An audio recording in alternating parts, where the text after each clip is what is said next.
السلام علیکم۔ امام بخاری کا بدعتی عقیدہ، بخاری شریف کتاب الوحی، باب کیف کان بدء الوحی الی رسول اللہ صلی اللہ علیہ وسلم۔ اس باب میں ایک آیت اور 6 احادیثیں بیان ہوئی ہیں، اور ان میں وحی کے حوالے سے وحی کی کیفیت، اقسام اور وحی کی حقیقت بیان ہوئی ہے۔ اس کی پہلی حدیث حضرت عمر رضی اللہ تعالیٰ عنہ سے ہے کہ رسول اللہ صلی اللہ علیہ وسلم نے فرمایا، انما الاعمال بالنیات، بے شک اعمال کا دارومدار نیتوں پر ہے۔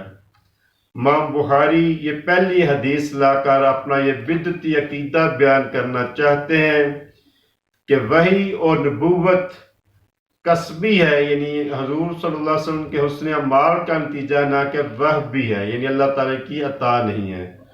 حالانکہ یہ امت مسلمہ کا متفقہ عقیدہ ہے، اہل سنت، اہل حدیث، اہل تشیع کا، کہ نبوت اور وحی یعنی اللہ تعالیٰ کی طرف سے عطا ہے، نہ کہ کسبی یعنی انسان کے اعمال کا نتیجہ نہیں ہے۔ واللہ عالم۔